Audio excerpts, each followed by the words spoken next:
Hi, I'm Sarah. Welcome back to my channel where I talk about my journey to sustainable health, meaningful success, and whatever the heck else I want to talk about. Today is a little bit of a heavier video, and I know that I have promised that I was not going to talk about my MLM experience or Amway or Anti-MLM or anything like that. I thought that I was done with that topic, and yet here we are, because this video has been weighing really heavily on my heart. It's been a few too many Instagram messages from people who are feeling intimidated and nervous about their discussions with their upline about leaving, that I feel like this is something that I still have to talk about. I thought that I had put out all of the value that I had to give on YouTube about Amway or MLMs, but when I reflect on this, I realize that it's still something that I'm actively healing from, and it's something that I still need to talk about. If you're new to my channel, in 2019, I was in Amway for 2.5 years. Amway is a multi-level marketing group, and it has like a subgroup called LTD, or Leadership Team Development. Basically, it was a very cult-like environment, and when I left, I lost my entire social community, and I really just felt like I had hit rock bottom. Turns out, it wasn't rock bottom, because immediately after leaving that high control situation, I got into a really toxic relationship and ended up getting pregnant in that relationship. After I had broken off with that person, I soon after had a miscarriage. And so that actually was like true rock bottom for me. And so in this whole channel, I have talked about what I've been doing in order to kind of push through and grow and heal from those experiences. This video is inspired by not any one particular conversation that I've had on Instagram, but it's happened a couple times recently that it's something that I feel like I need to talk about, where someone reaches out to me saying, I'm about to leave my MLM, and I'm really nervous about what my upline could say, and I'm kind of intimidated to go into that conversation and worried that I might be manipulated to stay, or worried that somehow they're going to say something that's going to be really hurtful. And what if I lose everything? What if I lose my whole social community? What if I lose all of my friends? And just that kind of general fear and intimidation of leaving that group. I've said this before, but when I left Amway, I left my entire community. And because it was so cult-like, nobody reached out to me until much later. And even still, I don't really have any lasting connections from my time in Amway, even though it was 2.5 years of my life. And I thought that I had built really strong friendships. As soon as I left, those connections were totally broken because of how exclusive and cult-like they are. I've spoken in past recent videos that I have struggled often with my brain-body connection in terms of like health, food, and weight loss. So it's hard for me to really acknowledge that like my body is feeling one way, and it's hard for my brain to actually receive those body signals and be able to decipher what to do about that. I have a really hard time actually listening to my body. But one thing that I have not really talked about on this channel is that I also have had a struggle with the desire-decision connection. I've had a lot of desires throughout my life, but felt like I've had no power to make my own decisions. And it started actually way before Amway. And without going into the details of what actually like happened to me in college, by the time that I dropped out of college, I wasn't able to walk because of plantar fasciitis. I was really struggling with an eating disorder and basically really struggling to even breathe because of how inflamed I was. I was having nightmares all the time and had a lot of PTSD symptoms. When I finally decided to leave college, I felt like a failure, and I blamed myself for a lot of the things that happened in college. While I take responsibility for some of the choices that I did actually make, reflecting back on that time in college, I realized that I was blaming myself for things that were beyond my control and decisions that had been made for me and things that had happened unconsensually. So when I dropped out of college, I didn't trust myself to make my own decisions because I was still blaming myself for the things that had happened to me. So when I met my Amway upline and they promised this concept of mentorship and how they're going to teach me how to build a business and make better financial decisions and make better personal decisions in my relationships and have a thriving family and basically be able to mentor me, not just financially, but spiritually and emotionally and relationally, I felt like there was some level of safety in the idea that someone can teach me how to make better decisions for myself. And while I've talked about my experience in Amway and how controlling and how cult-like the high control environment was, basically throughout that time, I was made to feel like I couldn't make decisions for myself. And because it was such a high control environment and the relationships with my upline were so toxic, they not only were trying to tell me how to make my own decisions, but they were also reinforcing that belief that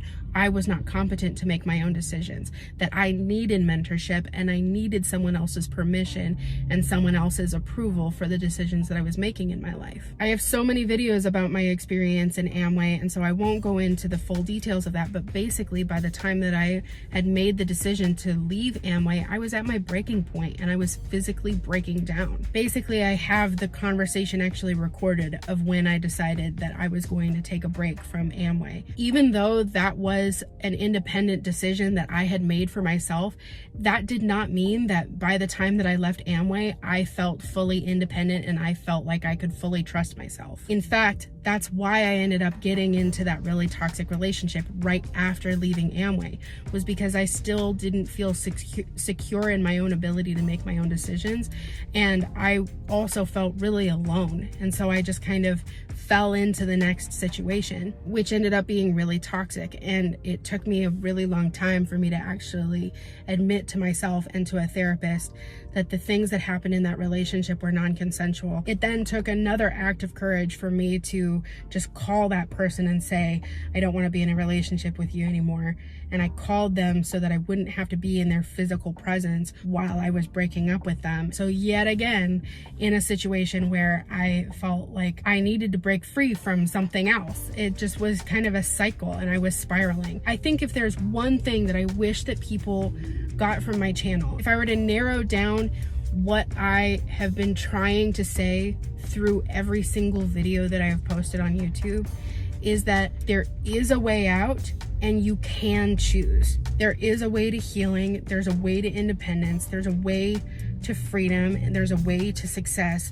And you don't need anybody else's permission to pursue that. Since I left college in 2016, and then since leaving Amway in 2019, I have lost and kept off 60 pounds. I can walk normally again after seeking treatment for my plantar fasciitis. I can breathe a lot easier because of actually seeking treatment for my asthma. I paid off all of my credit card debt and learned some level of financial literacy, and have also increased my income since leaving all of that. Went back to school, first to attain my dual certificate in health and life coaching, then to finish my bachelor's degree in communications, and now in my master's program for clinical mental health counseling. While I left a multitude of people in Amway and technically lost a lot of relationships in that process of leaving, I now have a smaller amount but more meaningful relationships of actual honesty and vulnerability, rather than just toxic positivity and basically this whole like cult-like culture of pursuing success and mentorship and all of the other bullshit that they spew.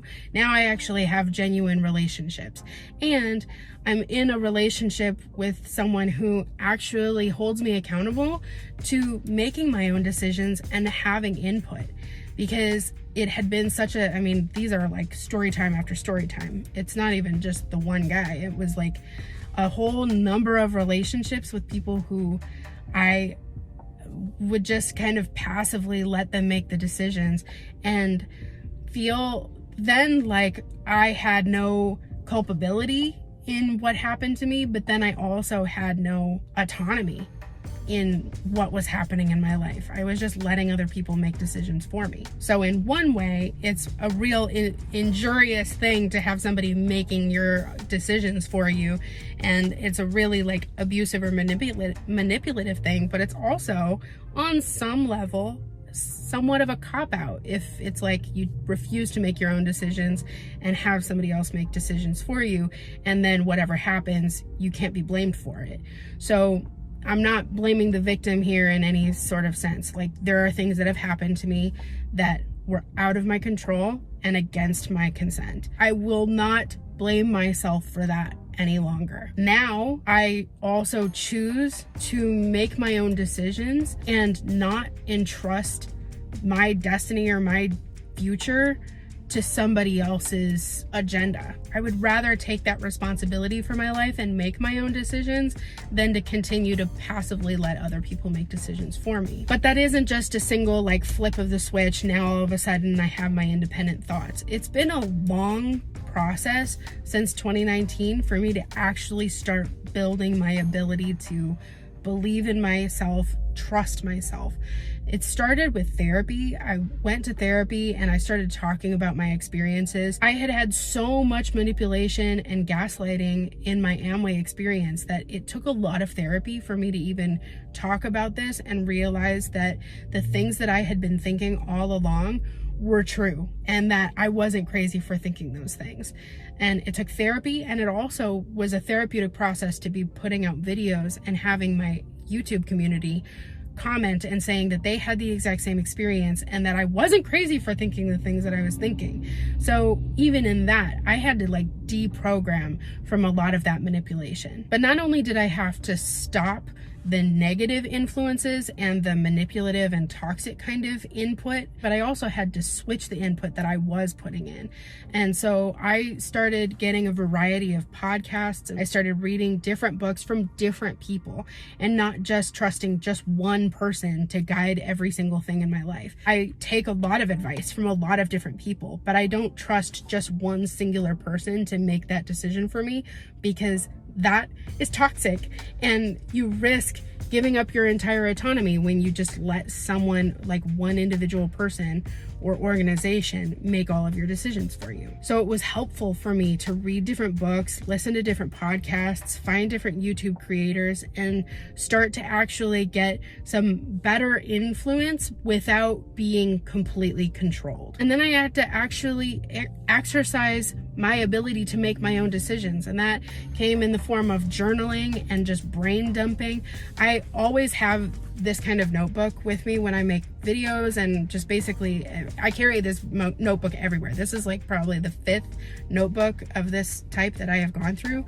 Basically, like, I just write down lists. I brain dump everything. I've got my class schedule, but then I have like a book list of books that I would like to read. I have random goals written down to just kind of get in the practice of writing down things that I want for my life. I made a budget for myself that I made for myself instead of having somebody else budget my income for me, like that happened in Amway.